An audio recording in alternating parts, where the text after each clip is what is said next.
Bueno, buenas tardes. Gracias por estar aquí del otro lado del YouTube también en este primer conversatorio del 2022 del Centro de Estudios de la Argentina Rural. Agradecemos en esta oportunidad la presencia de las autoras del libro Entre Fincas y Puestos, Trabajadoras Rurales del Agro de Mendoza, de 1960 al 2020. Aquí con nosotros están María Florencia Linardelli y Daniela Pesolano. Aguardamos por la llegada de Laura Rodríguez Agüero. Es un gusto para el centro que hayan aceptado la invitación a conversar sobre este libro publicado el año pasado y realmente que consideramos muy interesante y necesario para la historiografía agraria argentina, para los estudios de género y de historia también regional y sobre todo porque atraviesa estos problemas, ¿no? O esta dimensión de la historia del trabajo de las mujeres en espacios rurales, especialmente en Mendoza, desde una perspectiva de género y desde una mirada feminista de la ciencia, ¿no? Eso es interesante y atraviesa todo el libro. Para mí fue muy un honor poder leerlo y poder comentar hoy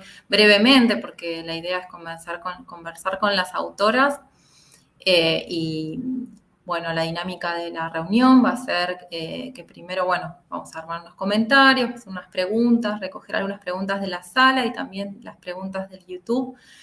Mientras tanto, conversamos con Florencia, con Daniela y con Laura, ¿sí? Nada, reitero que mi grata lectura y amena del libro, realmente esta colección, Puntos de Fuga, ha sido un suceso para mí su aparición dentro de la estructura entre lo académico y la divulgación. La lectura del texto es muy ágil, es muy interesante. Vamos a mostrarlo así, lo pueden observar al libro.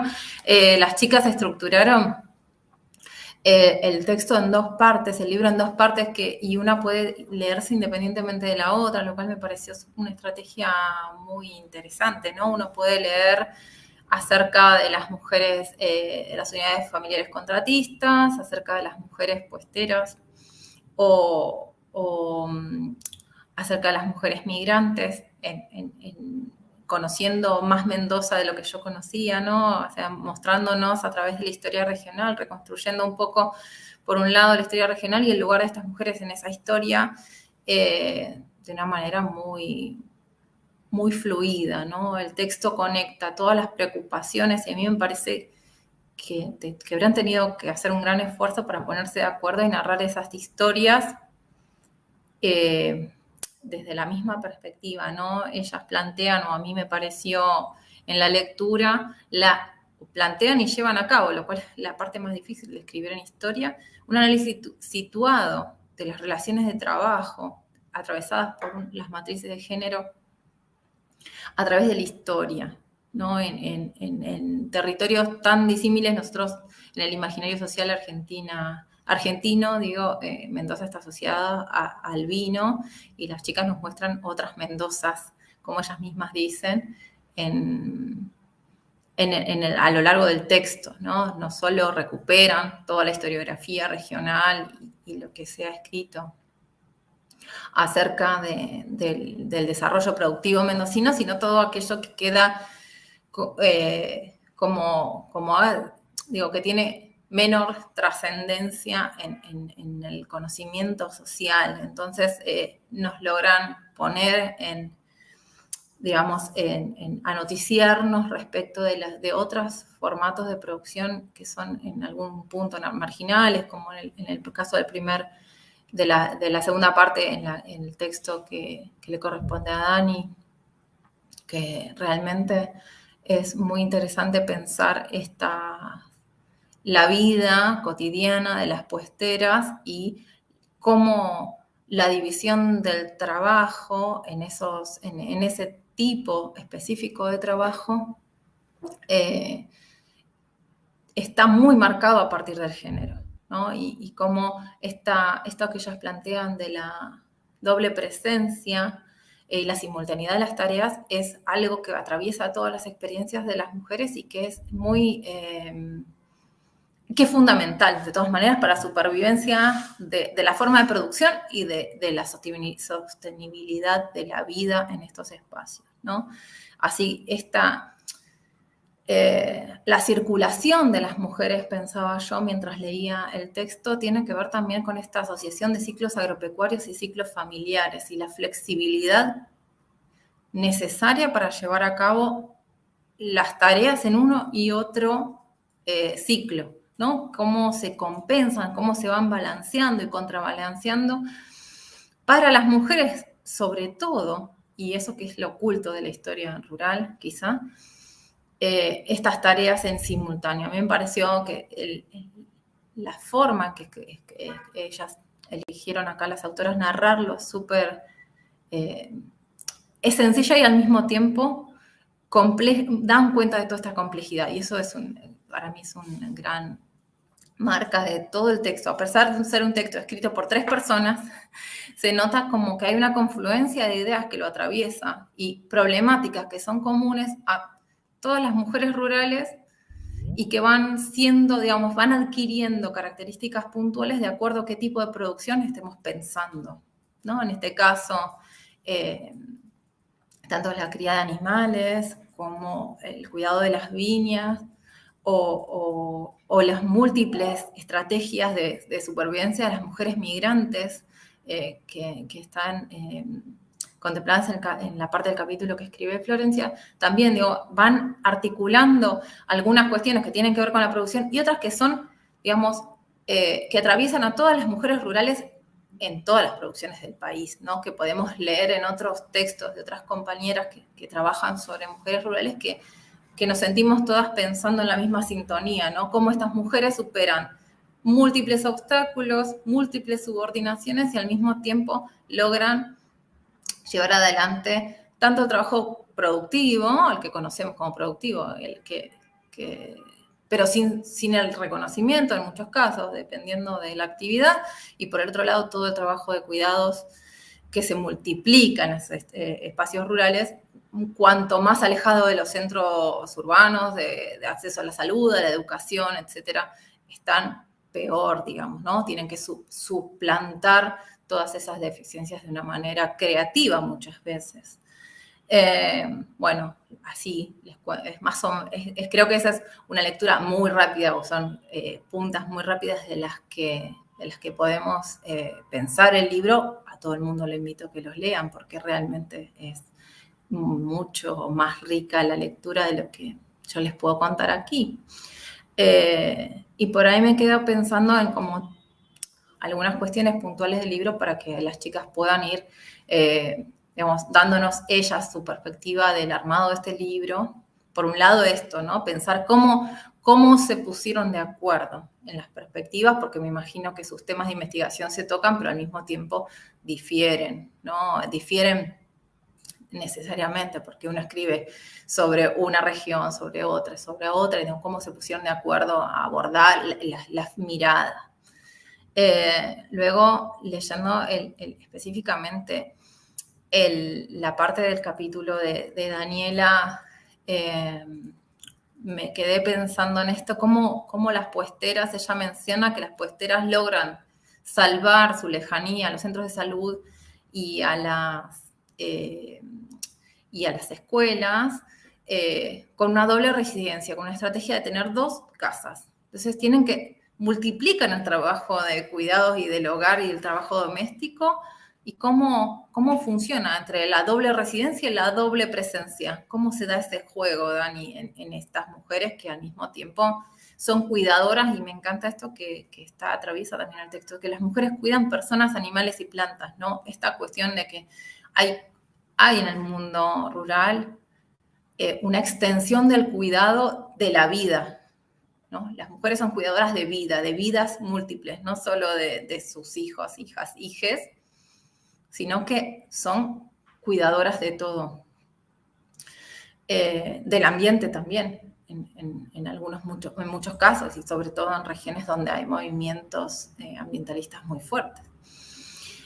Por otro lado, bueno, no está Lauri, pero para pensar un poco el lugar de las mujeres en un contrato que es desigual desde el vamos, ¿no? En el contrato de producción de viñas, el contrato, el lugar de los contratistas de viña, perdón, que ya resignifica comunidades familiares contratistas, pensando en que desde el contrato se oculta la figura de la mujer y de la familia, que son fundamentales para sostenerlo y para poder llevar a cabo esa actividad. Lo he escuchado a Juan Manuel muchas veces hablar de los contratistas. Y como Laura significa eso como un contrato de autoexplotación, en el que los mismos contratistas dicen que sus mujeres están implícitas, ¿no? Que ellos no solo firman por ellos, sino por la explotación de su familia y de sus niños, y sus niñas y sus niñas. Lo que le quería preguntar a Laura es, digo, por ahí ustedes saben, hasta que Laura llegue, es si alguna vez ha encontrado en esos contratos alguno firmado por alguna mujer, digamos, y que la mujer no sea viuda en este caso, ¿no? Porque generalmente en este tipo de situaciones, si la mujer es viuda, sí puede asumir el rol de directivo de las explotaciones o de la fuerza de trabajo familiar, pero es muy difícil que una mujer jefa de familia en sí misma los asuma, ¿no? Esta cuestión de las fuentes, ahí me preocupaba más desde la historia, cómo logra ella reconstruir esto a partir de entrevistas, pero por el otro lado, si ha conseguido ver si hay algún reclamo o algunos procesos más judicializados, no sé.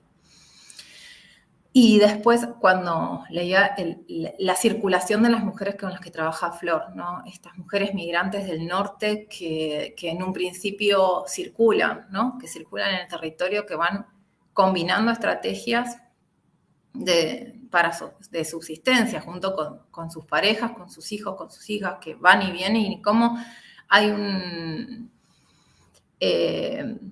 esta movilidad de los cuidados que también señala Florencia, que las mujeres y los cuidados se mueven juntos. Ellas llevan consigo mismas, como llevar el hogar a cuestas, ¿no? Y me quedé pensando en si es que estos cambios que ella nota en la estabilidad, ¿no? En este arraigo que finalmente logran de alguna manera estas mujeres bolivianas y norteñas, ¿no? Parecidas a las que trabaja Vera Trippin también, cuando logran establecerse. Por un lado, sí hay alguna influencia de la ley de inmigración, las nuevas leyes de inmigración en este establecimiento y cómo logran integrarse en la sociedad mendocina, en los lugares donde se integran. Entiendo que en los espacios laborales siempre están no solo discriminadas por género, ¿no? Por esta inestabilidad laboral que vos mencionás mucho, sino que por ahí también asumo que tiene que haber una subordinación por origen nacional también, entre quienes eligen a quienes pueden seguir o no, y está lo que me parece súper interesante del capítulo que escribe Flor, es cómo estas mujeres combinan estrategias, desde las fábricas, desde el trabajo en la viña y desde otras actividades comerciales o feriantes, ¿no? Cómo atraviesan distintos espacios laborales donde lo que prima siempre es la informalidad y la falta de reconocimiento del trabajo en tanto trabajo, aunque estas mujeres como sí se consideran más trabajadoras que los otros espacios, ¿no? Cuando uno le pregunta a una mujer rural si ella trabaja, es muy difícil que las asuma que trabaja. Si no, ella dice, yo ayudo, ¿no? Es la clásica, son las mejores ayudadoras, ayudantes del universo, las mujeres rurales, nunca se reconocen como trabajadoras. Creo que ahora eso está cambiando un poco y que libros como el de ustedes y de otras colegas que están trabajando entre géneros y ruralidades van a sumar a eso. Así que bueno, para no robar más tiempo, les doy la palabra a ustedes por donde quieran empezar. No sé, Flora, y Lauri. Hola, Lauri. Ahora. Hola, Lau. Si quieren que empiece. ¿Empezar? Sí. Bueno, primero que nada, agradecerles por la invitación. Estamos muy contentas. No hemos tenido todavía oportunidad acá en Mendoza de presentar el libro por distintos motivos, de distinta naturaleza, así que bueno, esta es para nosotras una gran oportunidad. Disculpen que estoy en mi casa y está mi perrita ahí ladrando. Bueno, así que eso, muchas gracias. Respecto de lo primero que decías, Ale, de cómo hicimos para ponernos de acuerdo, en realidad está bueno decir que como nosotras venimos trabajando hace más tiempo, ¿no? Que el libro fue una oportunidad que llega primero a Laura, digamos, como la historiadora de nuestro grupo. Y, y bueno, fue un arduo trabajo que hicimos en un tiempo bastante reducido. Pudo ser posible principalmente por la dedicación que le puso Nadia a la tarea, porque la gente de la editorial también fue muy expeditiva, muy expeditiva, prolija. Bueno, creo que confluyeron un montón de elementos allí. Pero bueno, fue posible porque nosotras ya veníamos trabajando y pensando estos temas con mucha anterioridad, sobre todo con Flores, es algo que venimos pensando desde nuestros trayectos doctorales y venimos con un trabajo de poder pensar más allá de los casos, ¿no? Bueno, más allá de los casos, ¿qué sucede con el trabajo de las mujeres rurales? ¿Qué sucede con esta imbricación entre producción y producción? ¿En qué medida podemos pensar producción y producción de manera escindida? O esto que vos planteabas, Ale, ¿cuáles son las particularidades que atraviesan el, el trabajo agropecuario para las mujeres, ¿no? En este continuo productivo y reproductivo que quisimos abordar y las dobles y múltiples presencias de las mujeres que quisimos abordar en el libro. Entonces me parece que, bueno, el libro es una... condensa otras discusiones que veníamos trayendo, ¿no? Y que queremos y que vamos a seguir, y que seguimos trabajando. Bueno, después de lo que vos preguntabas específicamente sobre mujeres puesteras, que era cómo resolvían esta doble presencia y la doble residencia. Bueno, se resuelve como lo resuelven en general las mujeres, ¿no? Que es con tensiones, ¿no? Con mucho laburo de gestión de los cuidados. Eh, y después eso, como sobre todo en la zona de puestos, crecen las familias, se generan nuevos hogares y estas dobles residencias también se sostienen por esos dobles hogares, ¿no? Por esos dobles hogares no, se sostienen por los nuevos hogares, las familias más jóvenes, ¿no? Y al campo pasa algo que es que van y vienen esas familias, ¿no? Esos nuevos hogares van y vienen de acuerdo a las coyunturas, ¿no? Si consiguen trabajo y necesitan tener mayor acceso a la ruta, o también acá sucede algo muy particular en esta zona que es muy específica, esta zona pequeñita, que a veces pasa agua del río y a veces no, y eso genera grandes problemas para la accesibilidad. Entonces a veces permanecen del otro lado de la ruta, eso depende también, de eso depende mucho. Y después me parece que nosotros en el libro no lo abordamos, pero hay que pensar mucho el rol de las infancias en los cuidados. Creo que además de la perspectiva de género, ¿no? Me parece que eso desde otras propuestas se viene elaborando muy bien y muchas veces estas dobles residencias se sostienen en el trabajo de cuidado de niñas, ¿no? Que ocupan esos espacios. Así que bueno, un poquito eso quería contarles. Yo aprovecho para agregar algo y de paso podemos transmitirle a Laura las preguntas sobre contratistas, que se pudo sumar ahora, pero creo que no alcanzo a escucharte, Alejandra.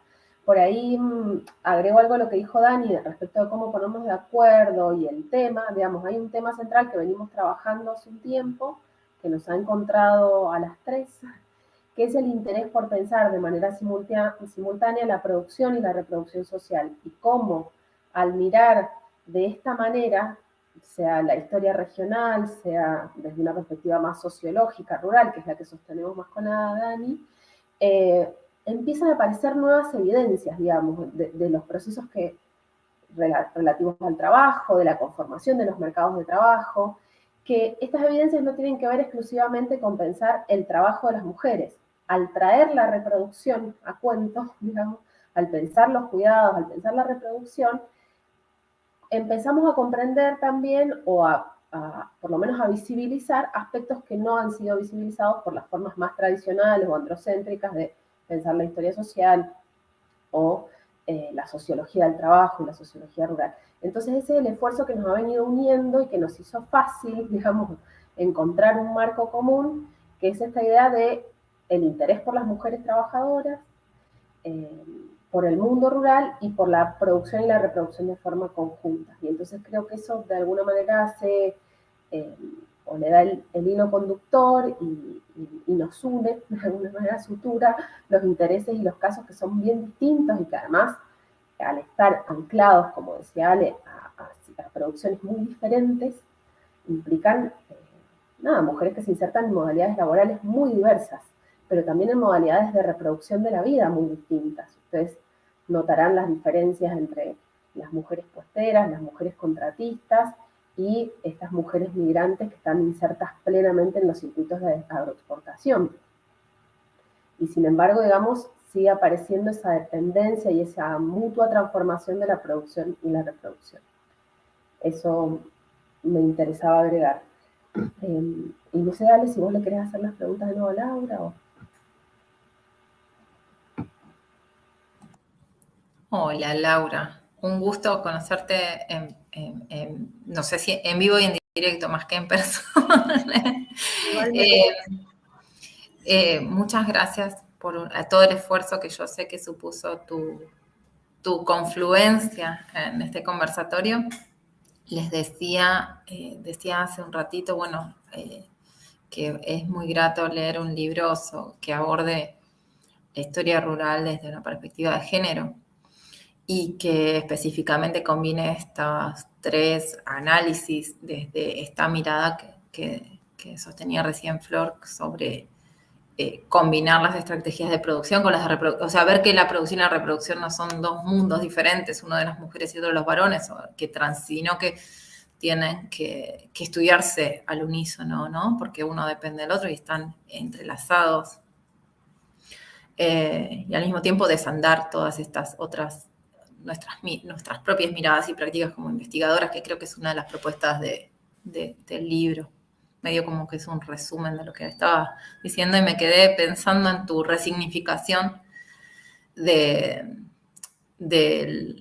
contrato, de los contratistas de viña, resignificándolos en unidades familiares contratistas, ¿no? ¿Cómo operás este cambio para dar cuenta de que no solo es el varón el responsable aún así es el responsable legal del contrato, lo que oculta ese nombre del tipo de contrato, y cómo de ahí te da el pie a vos para pensar cómo es un régimen de autoexplotación, ¿no? Y a partir de las muy interesantes entrevistas que vos citás, que los mismos contratistas dicen esto, ¿no? Que ellos asumen ese contrato y saben que la familia va a ser explotada, no sé, que no pueden hacerlo solos, ¿no? Y que de todas maneras no es un contrato generador de derechos ni de seguridad para toda la familia, ¿no? Lo que les decía, pensaba yo antes, es desde las fuentes y más allá de las entrevistas, si has podido identificar alguna mujer que haya, digamos, celebrado alguno de esos contratos y cómo fue todo tu trabajo respecto de tratar de reconstruir esta actividad que oculta a las mujeres como trabajadoras. Bueno, en primer lugar, disculpen la tardanza. Estoy en un lugar en el que hay mucha gente arriba y gritan, les pedí que no griten, pero por ahí sí se escucha mucho ruido, quizás silencio y después sigo, pero ahora están tranquilos. Bueno, muchas gracias por la invitación. La verdad es que estamos muy contentas con Flor y con Dani de la invitación por parte de ustedes. Pues sabemos que son un equipo muy grosso, ¿no? Y todas hemos leído los trabajos de ustedes. Bueno, yo empecé el trabajo de contratistas leyéndote a vos, Juan Manuel, hace varios años atrás, y me dio muchísima alegría encontrar a alguien que pudiera pensar estos temas teniendo en cuenta la perspectiva de género. Bueno, con Flor hemos trabajado mucho sobre tu libro y nos sirvió mucho para pensar. Nosotros avanzamos en el siglo, pero nos sirvió muchísimo lo que vos planteaste para pensar nuestro problema. Así que muchas gracias por la invitación. Respecto de por qué las unidades familiares, bueno, en realidad eso no es algo que hemos trabajado con Flor para otro capítulo de un libro que está en prensa, de un volumen de historia de las mujeres, y fue la manera que encontramos para denominar a los y las contratistas, incluyendo y haciendo visible el trabajo de las mujeres y de niños y niñas. Por eso fue que usamos esa denominación. No sé si es la mejor denominación, pero fue la que a nosotras nos sirvió para salir del paso, porque nos negábamos a hablar de contratistas, porque bueno, cuando hablamos de contratistas siempre se hace referencia al varón que está a cargo del contrato, y de alguna manera sentíamos que contribuíamos a invisibilizar el trabajo de mujeres y niños y niñas. Yo en mi tesis doctoral trabajé algo sobre contratistas, luego avancé por un lado sola, luego con Flor, luego en este libro y luego en este capítulo. Ha sido como un largo camino. Una cosa que quería señalar, que me parece que es algo de lo que mencionaste al comienzo, Alejandra, por algo que dijo Dani, es que más allá de los casos particulares, lo que nosotras nos hemos propuesto y tenemos como horizonte, digamos, es que estos casos nos sirvan para pensar problemáticas generales, ¿no? Que nos permitan mirar de manera crítica el campo argentino. Nosotros hacemos unas críticas ahí al comienzo como muchas veces queda asociado a La Pampa, ¿no? Se piensa el campo como La Pampa, quizás por momentos aparece Tucumán y los ingenios, pero bueno, entendemos que la heterogeneidad del campo argentino es gigante, ¿no? Y estos son pequeñas, ¿no?, contribuciones que hemos hecho nosotras y otras personas, pero pensar estos casos particulares a nosotras nos permite reflexionar. Hablo en particular con Flor, que hemos trabajado para otro libro, el tema contratistas, sobre cuestiones generales como la noción de trabajo. Esto yo hablo, y vos, Flor, por supuesto, aportá. Nosotras lo que debatimos con muchísimo esfuerzo, y debo confesar, y Flor no me deja mentir, que nos costó muchísimo poder pensar estos temas con las herramientas teóricas que teníamos, que sentíamos que nos quedaban cortas, es eso, cuestionar la noción de trabajo. Nosotras partimos de ahí, no lo decimos acá en el libro, pero sí la discusión de fondo es cuestionar la noción de trabajo, que siempre se ha asociado a las labores pagas, por decirlo así de manera rápida, ¿no? Entonces, ¿de qué manera nosotras podíamos plantear el caso de estas mujeres que los 365 días del año, que es una característica diferencial de otros cultivos, ¿no?, de otras plantaciones, cómo estas mujeres que todos los días del año cuidaban, y nosotras decíamos criaban una viña, pensando en esto de la producción y la reproducción, trabajaron en Mendoza desde fines del siglo XIX hasta la década del 90, por lo menos, de manera gratuita, tanto ellos y ellas como sus hijos e hijas. Entonces, esto como una primera cuestión, ¿no? También a partir del caso de Dani, decidimos poner, digamos, describir casos de las zonas irrigadas y no irrigadas, pensando en que, en general, cuando se piensa y se discute la noción de trabajo, se tienen en cuenta muchas dimensiones, pero hay dimensiones como lo irrigado, lo no irrigado, la posibilidad de acceder al agua, cómo eso configura las condiciones de trabajo, cómo eso configura lo que se entiende por trabajo, tanto para las patronales como para los mismos trabajadores y trabajadoras. Digo esto así rápidamente porque son como las discusiones de fondos que nosotras tenemos. Ahora con Dani también vamos a encarar algo en relación a puesteras, pero tratando de usar, digamos, los casos particulares y el trabajo empírico así tan preciso, para poder cuestionar, ¿no?, ciertas nociones que son usadas muchas veces, o sea, que fueron construidas en determinado momento, en determinadas regiones, por determinadas personas, y que nosotras estamos convencidas de esta idea de que el conocimiento es situado. No sé si se me bajó internet porque se me fueron varias caras. La única manera de poder avanzar en esos cuestionamientos, ¿no?, pensándolo desde el denominado interior del país, desde campos que tienen características que no únicas, ¿no?, respecto a otros lugares del país, desde sujetos y sujetas que no han sido tenidos en cuenta. Entonces, eso quería comentar en general, que lo que está detrás del libro, y que este libro es el comienzo para nosotras, creo que, no sé si creo que las chicas están de acuerdo, es el comienzo porque nos interesa eso, poder avanzar en pensar digamos, estos grandes temas a partir de las mujeres rurales de la región de Cuyo. Y ahora sí, porque hablé mucho, para responder a tu pregunta,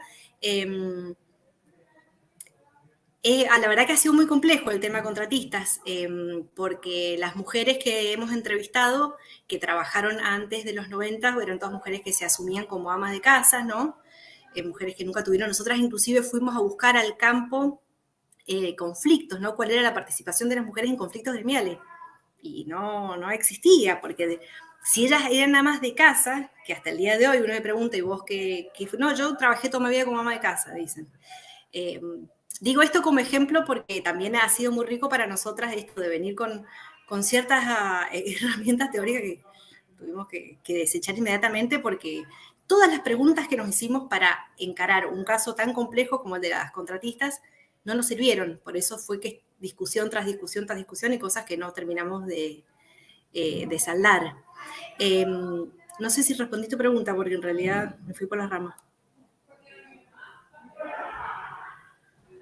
Sí, bueno, extensamente, ¿no? Como para poner un poco más en el panorama lo que vos contabas, yo les decía al inicio que esto que recuperabas, que me parece que al libro lo atraviesan problemas mucho mayores que los 3 casos, pero que en los 3 casos están muy presentes y está bien logrado cómo hay una forma de pensar más allá de la división sexual del trabajo, para decirlo de alguna manera, ¿no? Que cómo es ese entrelazamiento y esa doble presencia, y ya hasta mayor que doble, ¿no? Se podría pensar, para las mujeres rurales en general y en particular con las que ustedes trabajan, es esto, ¿no? Pensar en estos 3 casos, cómo se configura la vida a partir de determinadas producciones agrarias y cómo los destinos de estas mujeres están ligados también al hilos de las producciones agrarias al trabajo de las mujeres, ¿no? En esta ida y vuelta. Pero lo que te decía, Lauri, es si por ahí en tu investigación, por un lado se destaca muchísimo la historia oral o las entrevistas en todo el libro, las entrevistas dan un sustento y nos permiten a nosotros que no conocemos o la región o el espacio geográfico, ¿no? Tiene todo este abordaje que uno va conociendo el espacio geográfico y sus particularidades, como resaltaba recién, y Dani también lo hizo, sobre el agua, ¿no? Los problemas con el agua, el acceso al agua. Pero también si hubiese encontrado algún tipo de contrato en el que hayan estado realmente, o sea, firmado por mujeres, o algún litigio o algún, digamos, desde el lado de los reclamos, no desde la acción colectiva, pero sí de algún tipo de reclamo que hayas encontrado respecto de esta falta de acceso a las titularidades, etcétera. No sé, se me ocurrió. Bien, sí, eso me había olvidado. No, en realidad lo que nos pasó es que sí, hoy en día las mujeres tienen contratos a cargo, pero eso es algo relativamente nuevo. Nosotros la investigación la planteamos hasta los 90 y hasta ese momento no tenemos registro. Hoy sí. De hecho, digamos, no me acuerdo cuál es el cargo, pero está el secretario general y el cargo que le sigue, no sé si es secretaria gremial, del sindicato de contratistas de viñas, es una mujer. Ahí vi que Flor quería decir algo. ¿Querés agregar, Flor? No, era en esa misma línea, que es algo más reciente y que está asociado en algunos casos muy puntuales que pudimos conocer, que conocimos a las mujeres titulares del contrato, a padres que se jubilan, que acceden a la jubilación, y el contrato se traspasa, por ejemplo, a sus hijas. Pero eso de manera muy, muy reciente. Sí tenemos que también destacar que la importancia de la figura del contratista, de las unidades familiares contratistas en la producción vitivinícola también es mucho menor en la actualidad, ¿sí? Son mucho menores la cantidad de tierras explotadas bajo el régimen de contratos, y están asociadas a lugares vitivinícolas que no son los lugares vitivinícolas de grandes producciones para la exportación. Digo, Mendoza tiene en este momento algunos enclaves muy puntuales donde se produce el gran volumen de vinos finos de exportación. El Valle de Uco es uno de ellos, algunas zonas de Luján de Cuyo, Y el régimen de contrato sigue muy presente en zonas de San Martín, por ejemplo, que es el este provincial, donde hay viñedos todavía de pequeña escala, digamos, las grandes producciones vitivinícolas no están trabajando con el régimen de contrato. Eso es como algo para agregar. Y sí me quedaba pensando cuando me escuchaba Laura también en esta preocupación por temas más generales, que subyace al libro, por discusiones teóricas más generales. Para nosotros también ha sido muy importante un debate con las colegas que hacen estudios de género y con la teoría feminista, puntualmente de un asunto que para nosotras no ha sido suficientemente abordado, que no es solo el caso del trabajo de las mujeres rurales, sino el hecho de que el trabajo reproductivo realizado por las mujeres no es el único que no recibe pago. Las mujeres que trabajan en el agro, por sus tareas consideradas productivas, también no han recibido, y en la actualidad muchas no reciben pago. Y eso es algo distintivo que nos lleva también a discutir, digamos, cuáles son los nudos críticos de la explotación capitalista sobre el trabajo de las mujeres que no se reducen al mundo de los cuidados. Y allí entonces se abre otro mundo de debate que para nosotras ha puesto en tensión la categoría de trabajo y que nos ha costado mucho debatirlo con colegas que han situado sus tradiciones de investigación más en el mundo urbano, ¿no? Que les parecía sumamente exótico lo que nosotras contábamos de mujeres que trabajaban sin remuneración, algunas aún en la actualidad, en el mundo de lo productivo. Entonces eso me parecía también importante destacar. Y perdón, para sumar, Flora, que eso justamente en esa línea quería hacer un pequeño aporte, ¿no? Como no solo discusiones que tratamos de dar desde la perspectiva feminista al interior de los estudios sociales agrarios, sino también al interior de los estudios feministas. Y después, cómo los procesos de naturalización de lo doméstico, de la actividad doméstica, de la división sexual del trabajo, también está presente muchas veces en los feminismos, ¿no?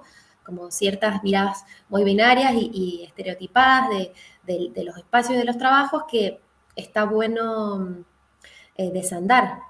Y eso se hace muy, muy, muy evidente cuando trabajas en zonas rurales, ¿no? Y también eso, ¿no? Cómo aporta, porque inclusive nosotras teníamos muchas charlas de las diferencias entre nuestros casos, que también son muy grandes, ¿no? Porque ahí el concepto de interseccionalidad empieza como a cobrar una relevancia muy grande, no sé, pensamos con la Flor muchas veces las trayectorias, digamos, de movilidad, de las diferencias, las grandes diferencias entre la trayectoria de movilidad de mujeres migrantes y de mujeres puesteras, cómo afecta y genera un cambio radical en la reproducción el ser criolla o el ser boliviana, digamos, el acceso a las instituciones, a los bienes que brinda el Estado, ¿no? Todo lo que hoy lo sabemos seguramente todos muy bien, que lo que son prestaciones estatales como la asignación, la jubilación y otras prestaciones ligadas al empleo son muy importantes en el campo. Entonces, bueno, ahí también tenemos un montón de discusiones y también de camino por seguir construyendo, ¿no? Bueno, puedo retomar ahí entonces la pregunta sobre las mujeres migrantes, Ali, si te parece. Vos destacaste el tema de la movilidad y los cuidados. Para mí ese fue un nudo bastante crítico en el trabajo de reconstrucción de las trayectorias. Las mujeres con las que realicé el proceso de investigación son mujeres bolivianas y norteñas que sus recorridos migratorios en un primer momento fueron circulares, ¿no? Esta migración muy característica del agro, que tiene que ver con ir moviéndose de un cultivo a otro, y muchas veces retornaban a su lugar de origen. Y luego se producen los procesos de asentamiento, que ya les voy a contar un poco más. Lo que yo pude ver con este lente que hemos ido construyendo colectivamente, de pensar la producción y la reproducción en simultáneo, es que esas movilidades habitualmente se han pensado como atadas al calendario productivo. Bueno, estos trabajadores y trabajadoras llamados golondrinas se mueven y van primero a la zanahoria, luego a los cítricos, llegan a la uva en Mendoza, bueno, ¿no? Entonces se va mirando qué sucede con los cultivos para explicar sus movilidades. Y al hablar con las mujeres, lo que veíamos es que eso explicaba en parte el movimiento, porque muchas de sus movilidades se justificaban, por ejemplo, para retornar a parir a sus lugares de origen cuando estaban embarazadas, ¿no? Entonces el parto no sucedía en la movilidad, sucedía en el lugar de origen. En otros casos era el calendario escolar de sus hijos e hijas lo que marcaba cuánto tiempo permanecían en el cultivo. Muchas veces eso implicaba que se movilizaran ellas con sus hijos solas, a veces con sus compañeros. En otras ocasiones ellas migraban para hacer el trabajo reproductivo de los varones en las cuadrillas familiares. Entonces, lo que yo empecé a ver es que los cuidados también modelaban esa movilidad y mostraban circuitos que no se ajustaban prolijamente al calendario productivo, ¿no? No era solo que era la temporada de vida en Mendoza y se venían para acá, sino que a veces venían, pero tenían que volverse por el inicio de clases en sus lugares de origen, y esto sucedió durante mucho tiempo en la vida de las mujeres. Luego, y esto sí se acompaña un poco de los cambios en las leyes migratorias y también de la reconversión productiva en la agricultura mendocina, se abre una ventana de oportunidad para que las mujeres residan en forma permanente en Mendoza. Esto es, aparecen, el empleo en la viña empieza a tomar características en donde ellas aparecen como trabajadoras preferidas. Se empieza a ser nombrada incluso como un trabajo de mujer, el trabajo de la viña, ¿no? Y en esto, estas oportunidades laborales se ensamblan con las posibilidades que dio el cambio en la legislación migratoria, de ingresar con más facilidad al país y obtener derechos que antes no tenían las personas migrantes, y se favorecieron procesos de asentamiento en donde igual, de nuevo, no solo el trabajo, el empleo aparece como la variable central para explicar el asentamiento, sino también algunas condiciones que les permitían mejorar la reproducción cotidiana, ¿no? Entonces, poder acceder a una vivienda, hay una forma residencial muy particular de los trabajadores y las trabajadoras bolivianos y bolivianas en Mendoza, que son localidades migrantes que se han conformado, localidades donde mayoritariamente sus habitantes son migrantes. Ugarteche, que es el lugar donde yo investigué, es una. Y estas localidades, a través de lazos de paisanaje, de vínculos con migrantes que llegaron antes, les permitían a las mujeres, bueno, garantizar la escolaridad para sus hijos, un mercado de vivienda que tenía que ver con a veces usurpaciones organizadas que permitieron instalarse y asentarse en el lugar. En todo caso, habían condiciones de la reproducción y de la producción que explicaban por qué estas mujeres se asentaron definitivamente, ¿no? Los mercados de trabajo ofrecían este empleo, pero ellos también encontraron otros ingredientes vinculados a los cuidados que las persuadieron de abandonar ese trabajo golondrina. Y luego vos dijiste algo de la discriminación en lo laboral. Yo me quedé pensando bastante eso porque fue una de los supuestos con los que yo empecé a trabajar en el trabajo de campo, que se transformó bastante porque en realidad lo que aparece, más que discriminación en lo laboral, es que en el libro lo decimos, las mujeres migrantes han vuelto trabajadoras preferidas en ciertos circuitos del agro, ¿no? En la viticultura particularmente, en la agroindustria, que fabrica, en las fábricas de pulpa y de empaque de frutas para exportación.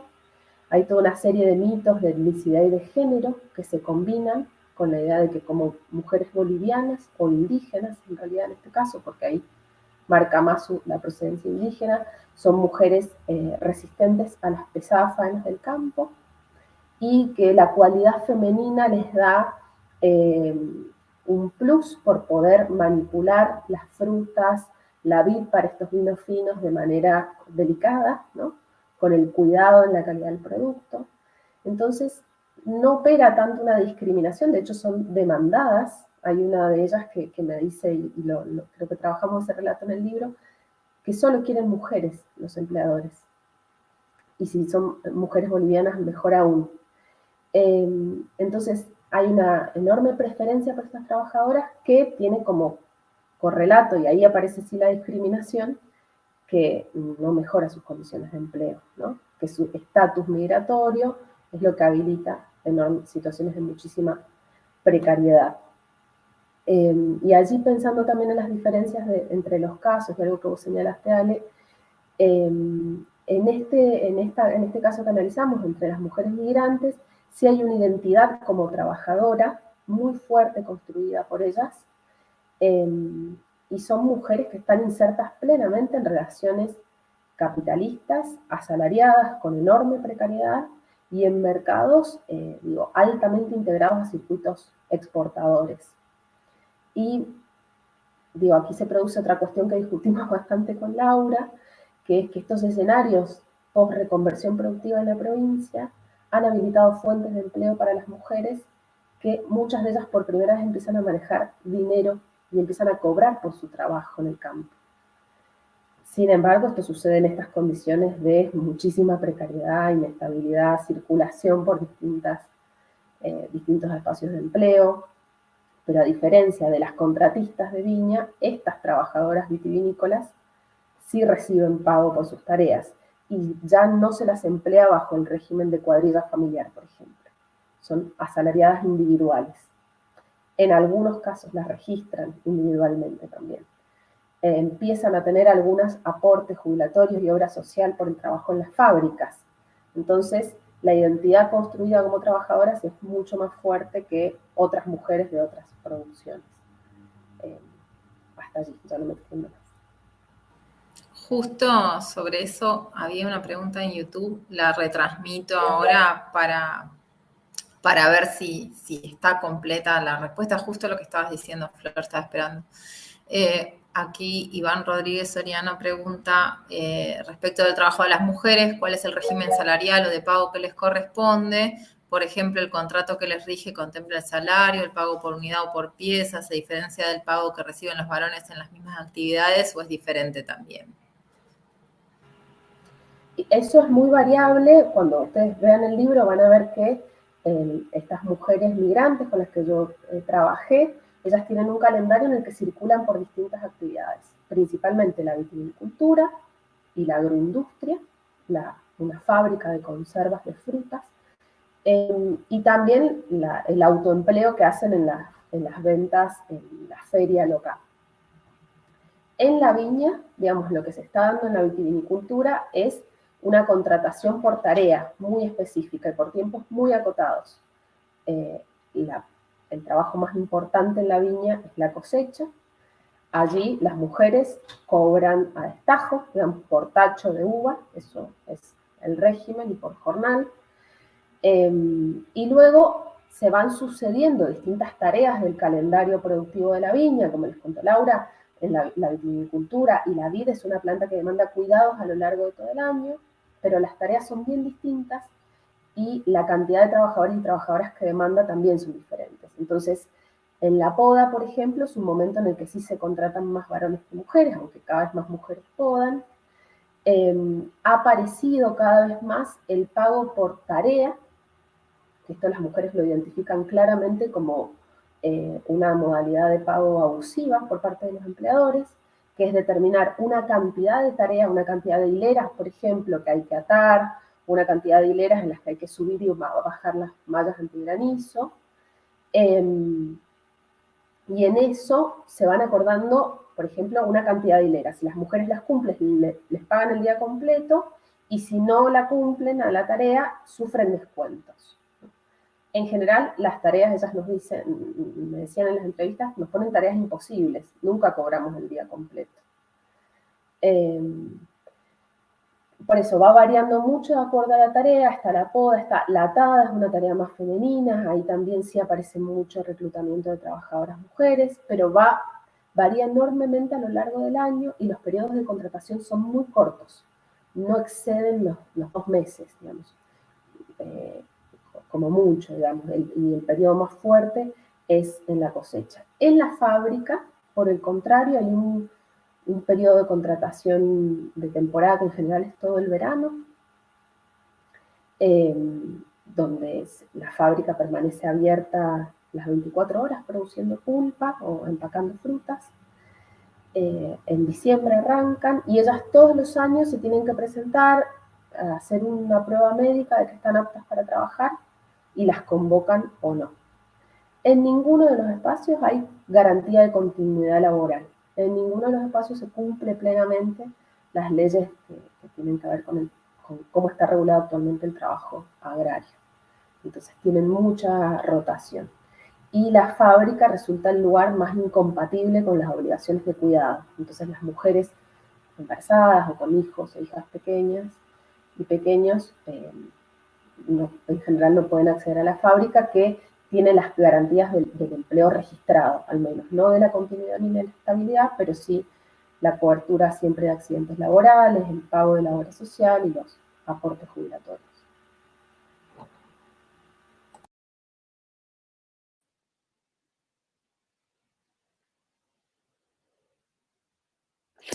Bueno, gracias Ale, gracias Daniela, Flor, Laura. En principio, gracias por aceptar la invitación y participar de este conversatorio. Nos conocemos hace mucho de leernos, pero no personalmente, como dijo Ale, así que, bueno, agradezco esto en particular. 2 o 3 comentarios con relación al texto, pues como decía yo recién, nos hemos leído, pero me parece interesante el texto así unido en este libro, pensando en algo de lo que mencionó Laura, que tiene que ver con esto de los territorios irrigados y no irrigados de la provincia y estas territorialidades diferentes que tiene la provincia, las particularidades al interior de la provincia, ya no con relación a la pampa húmeda, sino al interior de la provincia. Y ahí una interrogante que me salía de la lectura general del libro tiene que ver si ustedes encuentran en esos discursos de las mujeres particularidades con relación a la construcción territorial, ¿no? O si esto aún, como decía Laura, tiene que ver esto de territorialidad de secano o de irrigado, si tiene que ver más con una postura nosotros en la investigación o si eso parte también en las entrevistas, si uno lo puede tomar esa construcción de territorialidad como territorio vivido, ¿no? Digo, si se siente así, podemos decirlo para que se entienda. Eso por un lado, para cualquiera de las 3 que quiera comentarlo. Y después con relación a lo de Laura más específicamente, los contratistas de viñas, que tiene que ver también con una cuestión de la legislación, ¿no? Que aún hoy sigue reforzando esta relación de unidad familiar como unidad de producción, ¿no? Digo, y en ese sentido, aún la reforma nueva que baja la edad jubilatoria, pero el único que se puede jubilar de esa unidad familiar es el hombre. No, entonces, digo, en ese sentido, sí, aún la legislación sigue sobrecargando o dándole forma de unidad familiar a este contrato tan específico, ¿no? En ese sentido, como dice Laura, y además agrego eso, no es solamente sobre la mujer, sino sobre los niños, ¿no? Digo, cuando se contrata a un contratista de viña, se contrata con todo el grupo familiar. Jamás se va a contratar a una mujer sola ni a un hombre solo, ¿no? Se contrata con toda la unidad familiar, por eso me parece importante aclararlo esto. Y esto reforzada en una legislación que se modificó hace apenas 2 años, ¿no? Digo, sigue reforzando esta idea de la presencia del hombre en esto. Y algo para Florencia con relación a la pluriactividad, ¿no? Entre, y de nuevo, perdón, pero pues es algo que me viene en los últimos tiempos, esta cuestión de la territorialidad, la pluriactividad y la territorialidad, esta cuestión de posibilidades de convivir o tener tránsitos laborales entre ciudad y campo o entre actividades que uno asocia a la ciudad y uno asocia al campo. Digo, quizás este juego que vos haces entre la industria y el agro me parece súper interesante para ver esas pluriactividades como una cuestión, quizás en el caso de Mendoza, mucho más extendida de lo que en general se ve en la pampa húmeda, ¿no? Como algo más novedoso para la pampa húmeda, cuando para la provincia de Mendoza me parece que es más antiguo. Digo, te pediría una reflexión un poco más sobre eso que estuviste recién hablando. Nada, más que eso. Gracias de nuevo.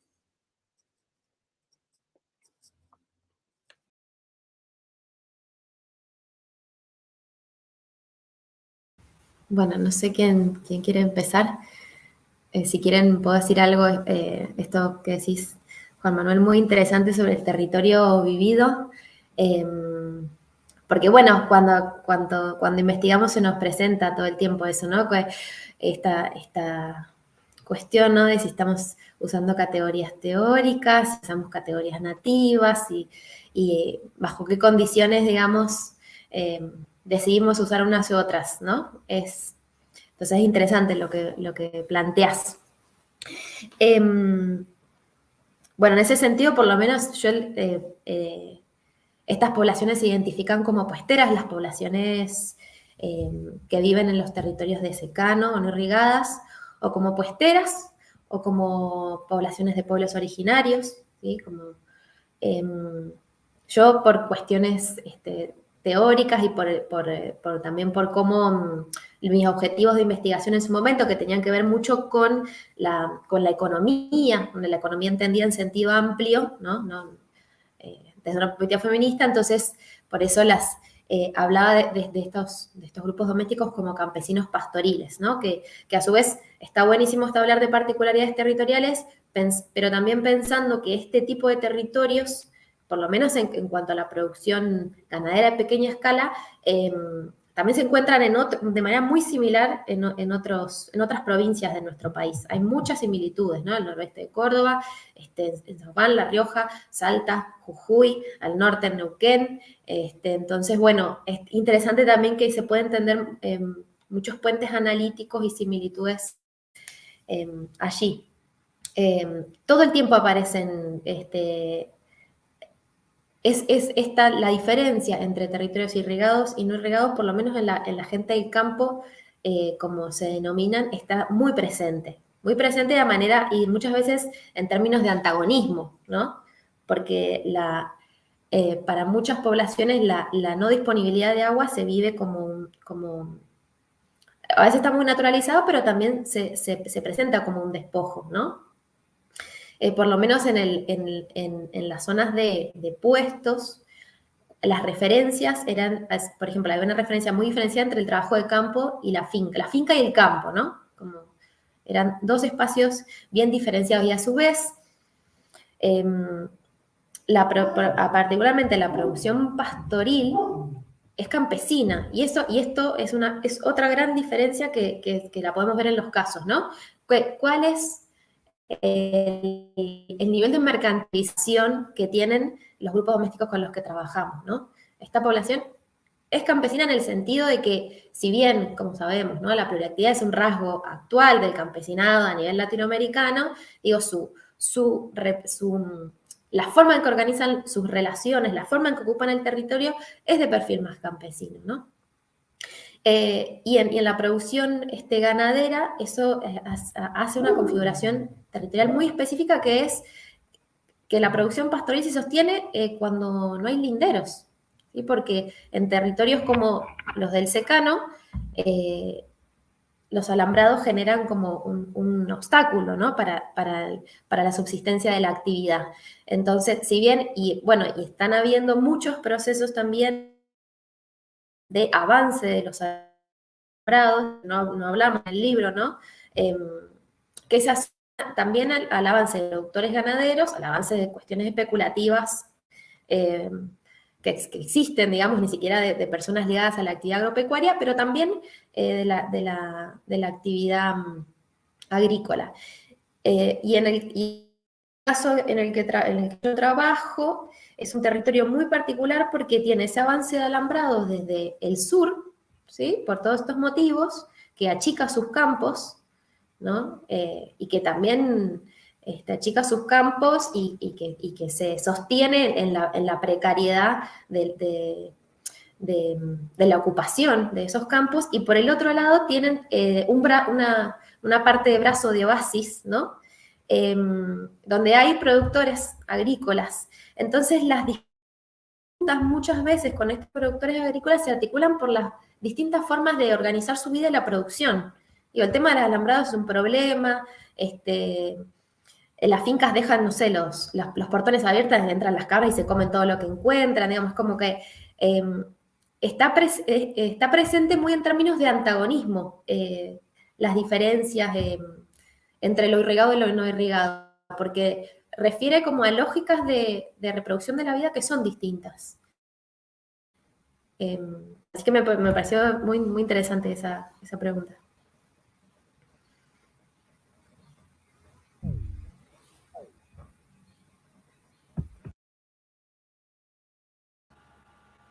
Lauri, ¿querés seguir vos con la pregunta? En realidad estoy de acuerdo con lo que dice Juan Manuel, así que no sé qué, que estoy completamente de acuerdo, no sabría qué más agregar, por eso me quedé callada pensando que avance. Bien, sí, excelente. Yo también pensaba en eso justo antes de conectarme y también es algo que hemos conversado con compañeras organizadas, trabajadoras rurales acá de la UST. Esta victoria que se vivió como esta ley que fue para anticipar la jubilación de los trabajadores contratistas, situación a la que no pueden acceder las mujeres, que un detalle, en el trabajo de campo, cuando pudimos hablar con Laura, con contratistas, mujeres más mayores, pasando los 80 años, están todas jubiladas como amas de casa.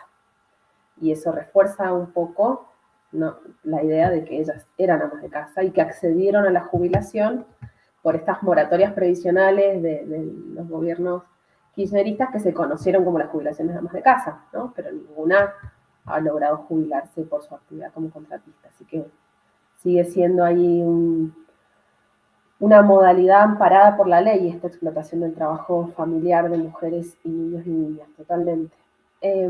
Respecto a la pregunta de pluriactividad y el territorio, ahí en el libro nosotras compartimos una idea de que la pluriactividad, que es algo extendido en el mundo rural latinoamericano, aparece, por lo menos en los relatos que pudimos trabajar, como una característica de las mujeres como agentes económicas. Las mujeres son muy pluriactivas, sobre todo, digamos, y ahí podíamos encontrar incluso, no lo analizamos en el libro, pero diferentes trayectorias laborales con sus compañeros, con sus parejas, donde claramente la pluriactividad asignaba las trayectorias femeninas de un modo mucho más claro. Y respecto de esto, de la mirada al campo y a la ciudad y a la actividad agrícola y a la actividad industrial, hay algo del paisaje mendocino un poco inexplicable, que hay que conocerlo como para poder imaginarnos cómo se construyen esos recorridos, pero imaginemos que en la localidad que yo estudié es una localidad que ya ni siquiera puede ser considerada rural en términos poblacionales, porque tienen mucha población, superan ampliamente los 6.000 habitantes o los límites que han ido poniendo los censos, y están ubicadas en lugares estratégicos que funcionan como lugares de enganche. Pasa una ruta provincial muy importante por esta localidad, y muy tempranas horas de la mañana, a las 6 de la mañana, están los enganchadores, que son los camiones y los cuadrilleros que se paran ahí a seleccionar trabajadores y trabajadoras, y de ahí se despliegan para trabajar en viñas que no son solamente de la zona de Luján, que es donde queda, de Luján de Cuyo, donde queda esta localidad, sino que también se trasladan a veces hasta el Valle de Uco, a veces hacia otros departamentos del Oasis Norte, Maipú. Hay ocasiones en las que las mujeres me han dicho que no saben a dónde las llevan a trabajar, o sea, que no saben ese mes claramente dónde estaban. Ellas se subieron con el cuadrillero que conocían, que es el que le ofreció mejores condiciones, pero un día las llevó con un patrón, otro día las llevó con otra, digamos, hay una construcción de la territorialidad bien compleja y que está muy ligada a las formas de enganche en el mercado de trabajo y esta intermediación de los cuadrilleros. Y a la par aparece la figura de la industria, que son estas conserveras que están ubicadas en distintas zonas también del territorio. En particular, la fábrica, en el caso donde yo estudié, está ubicada en la misma localidad de Ugarteche y es una de las exportadoras de frutas más grandes que tiene el país. Entonces, para ir a trabajar a la fábrica, ellas se van caminando en bicicleta, son unos kilómetros de la zona residencial donde está la fábrica, pero está ubicada más o menos muy cercana del lugar donde ellas viven, a diferencia de lo que pasa cuando van a trabajar con las viñas, ¿no? Entonces, es una construcción territorial bien variada que al mismo tiempo tiene unas connotaciones paisajísticas y de la cuestión del uso del agua. Pensaba que es otra cuestión que hablábamos recién, de lo irrigado y lo no irrigado. Es una localidad que limita con una zona que en Mendoza se llama Agrelo y que internacionalmente se conoce como Agrelo Valley, que quiere de alguna manera, y que se está gestando, digamos, toda una inversión extranjera en torno a proyectos vitivinícolas e inmobiliarios de élite, barrios privados adentro de fincas de vitivinícolas de mucho nivel, ¿no? Con casas que están entre las viñas, y todas estas instalaciones que se hacen en esta zona Agrelo Valley no están integradas al sistema de riego de la provincia, sino que usan el riego por pozo de agua, que es un enorme problema que está teniendo también, porque hay un límite en los pozos que se pueden habilitar en la provincia y ya se ha alcanzado.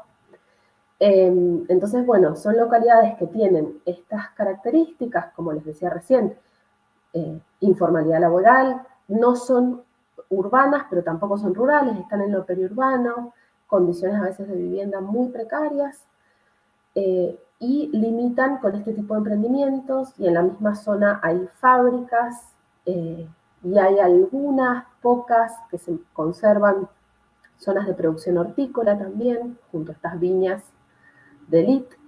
Entonces, bueno, es un territorio muy diverso, donde esta diversidad de actividades laborales de las mujeres también se puede visualizar rápidamente en la diversidad productiva que se encuentra en un espacio reducido.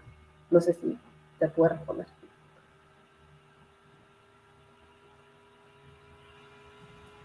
Gracias, Flor.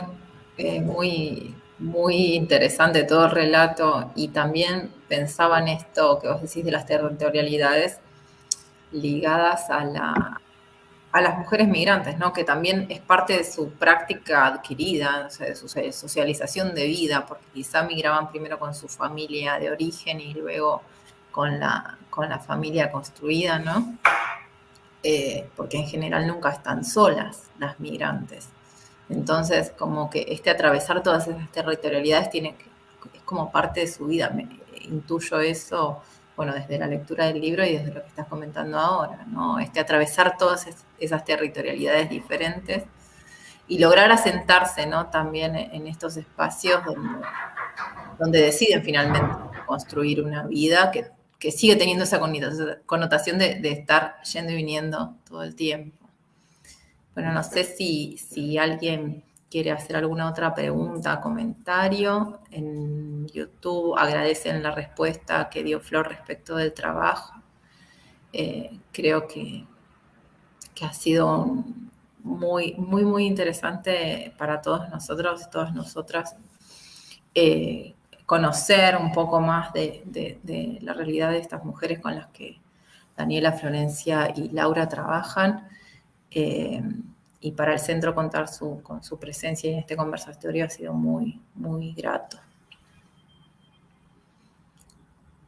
No sé si ustedes quieren agregar algo más, chicas. Realmente fue súper, súper interesante. Tanto la lectura del libro, que vuelvo a recomendar, para que conozcan un poco más a las mujeres mendocinas que trabajan en los espacios agrarios y rurales, ¿no? Agropecuarios no rurales también, porque también trabajan en otros sistemas, se involucran en otros sistemas de vida, de económicos diversos, y bueno, nada, agradecerles muchísimo por su presencia, por el esfuerzo, por estar aquí hoy.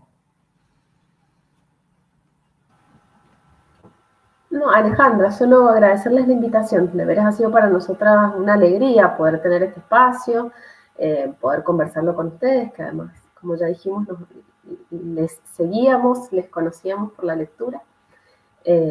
Así que es un honor que hayan podido leer nuestro libro, comentarlos, hacer preguntas, sugerencias. Obviamente nos vamos a ir con muchas de ellas para esta idea, que es seguir profundizando en esta línea, como les contó Laura. Así que muy contentas, nada más. Yo me sumo a Flor, agradecerles muchísimo la invitación, porque de verdad que cuando nos llegó la invitación estábamos muy contentas y muy orgullosas de que ustedes nos invitaran. Puede sonar a chupada de media, pero es la verdad. Así que gracias, ha sido muy interesante y bueno, varias de las cosas que nos han dicho, nos llevamos varias preguntas y cuestiones para seguir pensando estos temas que, como dije al comienzo, para nosotras es el comienzo.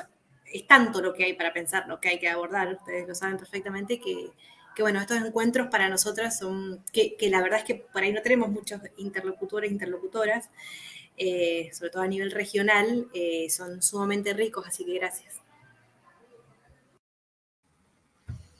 Bueno, eso también. Muchísimas gracias y eso está buenísima la posibilidad de seguir intercambiando en espacios así y otros que van surgiendo. Bueno, gracias a las tres, a Daniela, Flor, Laura. Muchas gracias por la invitación que hizo Alejandra, y cuando lo propuso el año pasado ya era como súper interesante. Bueno, se demoró un poco, pero acá estamos, así que agradecemos el esfuerzo que hicieron todas para poder estar, y para nosotros es un gusto que hayan podido participar, y yo en particular, hoy como director del centro, agradezco a Alejandra por haber organizado esto, que no, bueno, por lo menos esto nos dejó la pandemia, que podemos comunicarnos vía esta internet. Entonces, bueno, se pudo hacer al fin este conversatorio. Agradecer a las 3, a las 4, Ale, por la organización, y bueno, pronto nos veremos en algún otro lugar.